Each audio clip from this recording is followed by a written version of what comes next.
Hello friends. Plant growth and regulator का जो important बातें हैं जो याद करने वाला है और नीट 2025 में आने की बहुत ज़्यादा चांस है। अगर दो क्वेश्चन अगर आते हैं तो समझिए जो अभी लिखे हुए हैं बस इसी में से आता है, और बातें एनसीईआरटी में जो दिया हुआ है वो समझने के लिए, लेकिन जो खास तरह से क्वेश्चन आते हैं इसी में से आएगा जो अभी बताने जा रहे हैं। तो Charles Darwin and Francis, the tip of coleoptile या coleoptile was transmittable influenced that cause bending of coleoptile. तो जो चार्ल्स डार्विन और फ्रांसिस थे, ये दोनों scientist, the tip of coleoptile, जो कोलेप्टाइल का टिप था वह ट्रांसमिटेबल था। इन्फ्लुएंस्ड वो कैसे होता, बेंडिंग ऑफ कोलेप्टाइल, बेंडिंग जब कोलेप्टाइल का होता है तो वह इन्फ्लुएंस्ड होता है। तो चार्ल्स डार्विन ने ये एक्सपेरिमेंट किए थे। ऑक्सीजन आइसोलेटेड हुआ था F.W. वेंट के द्वारा from the tip of coleoptile से ऑक्सीजन को आइसोलेटेड किया गया F.W. वेंट के द्वारा ऑफ ओएट सीडलिंग के टिप ऑफ कोलेप्टाइल से F.W. वेंट ने ऑक्सीजन को आइसोलेटेड किया। बकाने इसको फुलिश सीडलिंग कहते हैं, फुलिश सीडलिंग, क्योंकि राइस डिजीज ये करते हैं। बकाने फुलिश सीडलिंग हो गया राइस डिजीज। फंगल पैथोजेन जिबरेला, तो यहाँ पे फंगल पैथोजेन जिबरेला होता है ये बकाने, जो कि राइस डिजीज है। फुजिकुरोई ई कुरोसावा 1926 में when treated with sterile filtrate of the fungus. Fujikuroi E Kurosawa 1926 में जब ट्रीटेड किए sterile filtrate of the fungus से ये एक्सपेरिमेंट इन्होंने किया। तो ये सब हिस्टोरिकल बात है, ये इतना सारा। तो फ्यूजिकुरोई ई कुरोसावा 1926 में when treated with sterile filtrate of the fungus. फिर एफ स्कूग ने internodal segment of tobacco stem, internodal segment of tobacco stem, the callus proliferated, callus उसके बाद प्रोलिफरेटेड हुआ only if in addition to oxygen. जो callus धीरे धीरे grow हुआ जब ऑक्सीजन को कैलस के पास लाया गया। तो F Skoog internodal segment, F Skoog ने एक्सपेरिमेंट किए जहाँ पे internodal segment of tobacco stem the callus proliferated only if in addition to oxygen, वहाँ पे अगर ऑक्सीजन को ऐड किए तो वो हुआ ऑक्सीजन द न्यूट्रिएंट मीडियम बन गया, supplemented with one of the following extract of vascular tissue, yeast extract, coconut milk और डीएनए। तो एफ स्कूग ने ये एक्सपेरिमेंट किया जहाँ पे internodal segment of tobacco stem the callus proliferated only if in addition to oxygen the nutrient medium, oxygen को रखा गया, न्यूट्रिएंट मीडियम वास्कुलर टिश्यू का एक्सट्रैक्ट किया गया, या ईस्ट का एक्सट्रैक्ट, या कोकोनट मिल्क और डीएनए, ये सब के साथ इस सभी में से कोई भी एक मीडियम को चुन लिया गया जहाँ पे ऑक्सीजन रखा गया टोबैको स्टेम का, तो वो प्रोलिफरेटेड हुआ। तो ऐसा एक्सपेरिमेंट किए एफ स्कूग ने। स्कूग एंड मिलर, ये दोनों मिलकर फिर Skoog and Miller later identifies Skog and Miller later identifies crystallized the cytokinesis promoting acting substance.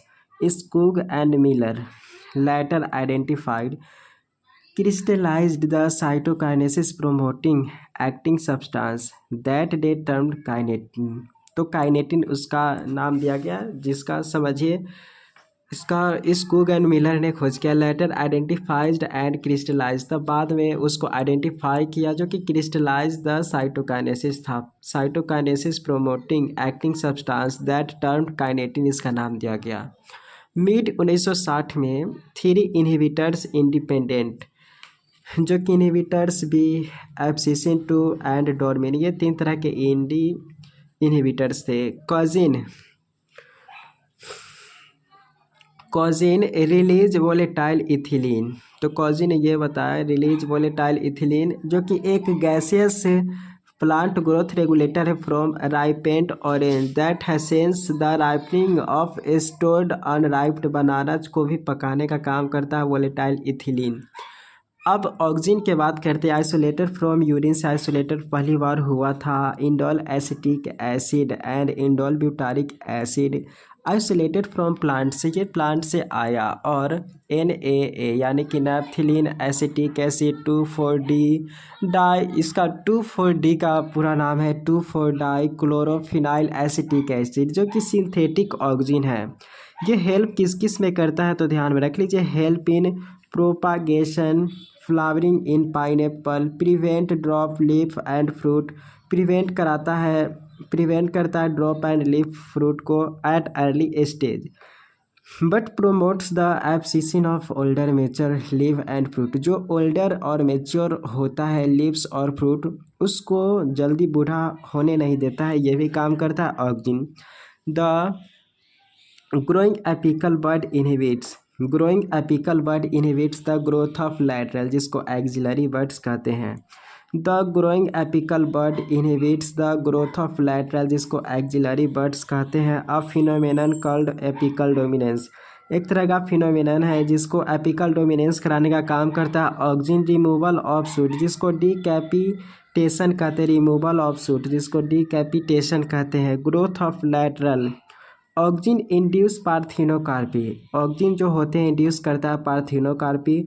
Tomato widely use herbicide, tomato को वाइडली यूज किया जाता है हर्बिसाइड के रूप में। Grow of lateral, oxygen induce parthenocarpy, चाहे टोमेटो वाइडली यूज्ड हर्बिसाइड जो tomato होते हैं उसमें हर्बिसाइड के रूप में इसको यूज किया जाता है। 2,4-D डाई मतलब किल डाइकोटिलीडोन वीट को यह खत्म करने का काम करता है। उसके बाद है कि oxygen help xylem differentiation and cell division में भी ऑक्सीजन हेल्प करता है। अब जिबेरेलिन के बात करते हैं। Increase length response in plant axis of grapes stock, gibberellin का ये भी काम है increase in length response in plant axis of grapes stock. Apple elongate and shape देने का काम करता है जिबेरेलिन। दे डिले सेनेसेंस, तो सेनेसेंस को डिले करने का काम करता है gibberellin. GA3 use in speed of malting process, in जो ब्रीविंग इंडस्ट्री होते हैं उसमें भी हेल्प करता है। तो GA3 use in speed of the malting process in brewing industry. Sugarcane जो होते हैं, शुगर केन में कार्बोहाइड्रेट इंक्रीज 20 टन्स पर एकड़, sugar cane carbohydrate increase 20 tons per एकड़। Spraying juvenile conifer with hastens the maturity period, तो यहाँ पे है कि spraying juvenile conifer with hastens the maturity period 10 lead early seed production. तो spraying juvenile conifers with hastens the maturity period 10 lead early seed production को वह lead करता है, मतलब जल्दी सीड पकाने का काम करता है जिबेरेलिन। एल्सो प्रोमोट बोल्टिंग कहते हैं internodal elongation just prior to flowering, flower से पहले इंटरनोड इलोंगेट करने का internode elongation just prior to flowering है, मतलब फ्लावरिंग से पहले अगर इंटरनोड इलोंगेट होता तो उसी को बोल्टिंग कहते, तो बोल्टिंग करने का काम भी करता है जिबेरेलिन। अब साइटोकाइनेसिस के बात कर लेते हैं। साइटोकाइनेसिस में तो डिस्कवर्ड एज काइनेटिन के फॉर्म में हुआ था from the autoclaved herring sperm DNA। Discovered as kinetin, cytokinesis discovered as kinetin from the autoclaved herring sperm DNA। Note में naturally search for natural substance, वह नेचुरली सर्च नहीं किया गया natural substance के लिए। With cytokinin like activated lead to isolation of zeatin from corn. तो discovered as kinetin from the autoclaved herring sperm DNA। Note naturally search for natural substance with cytokinin like activated lead to isolation of zeatin from corn, जिसको kernels and coconut milk कहते हैं। ये help किस किस में करता है cytokinesis? Help root apices developing shoot buds young fruit it produce new cells. तो साइटोकाइनेसिस हेल्प करता है रूट एपिसेस में, डेवलपिंग शूट बर्ड्स में, young fruit it produce new cell, leaf chloroplast adventitious shoot formation. Cytokinin help overcome the apical dominance, जब ज़्यादा apical dominance होता है तो उसको भी कम करने का काम करता है साइटोकाइनिन। हेल्प न्यूट्रिएंट में मोबिलाइजेशन, न्यूट्रिएंट को एक जगह से दूसरे जगह ले जाने का भी काम करता है cytokinins. Which delay of leaf senescence को डिले करने का काम करता है। इस तरीके से अब इथिलीन के बात कर लेते हैं। Ethylene horizontal growth of seeding swelling of axis and apical hook. जब स्वेलिंग और इसको मतलब सीडिंग को ग्रोथ करने का काम करता है। Swelling of axis and apical hook को फॉर्मेशन काम करता है इथिलीन। फॉर्मेशन इन डाइकोट, यह गैसियस फॉर्म में होता है। Formation in dicot seedlings increase respiration rate. Ethylene respiration rate को बढ़ाता है और root hairs and initiate germination को भी हेल्प करता है। प्रोमोट रैपिड इंटरनोडल या petiole elongation in deep water rice plant. तो promote rapid internode petiole elongation in deep water rice plant. फिर है synchronism fruit set in pineapple mango. Promote rapid internode या petiole elongation in deep water rice plant. Synchronism fruit set in pineapple mango flower most ethylene is ethephon aqueous solution ethephon hastens. Fruit ripening in tomato and pineapple। fruit ripening in tomato and pineapple accelerate in flowering abscission and cotton cherry। तो accelerate in flowering and abscission and cotton cherry walnut female flower cucumber हो गया ये सब।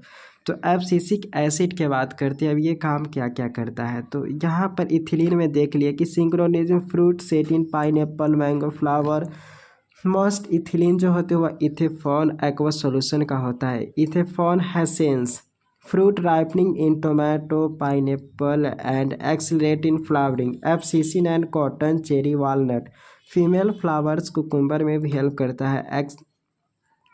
Abscisic acid inhibit seed germination. Seed germination को inhibit करता है और stimulate closure of stomata. Stomata को क्लोज करने का भी काम करता है abscisic acid. Increase tolerance and stress. Abscisic acid वह टॉलरेंस को बढ़ाता है और स्ट्रेस को भी बढ़ाता है। Seed development maturation and dormancy. तो सीड में development and maturation and dormancy में भी हेल्प करता है। It help seed to withstand. It helps seed to withstand desiccation and unfavorable to growth।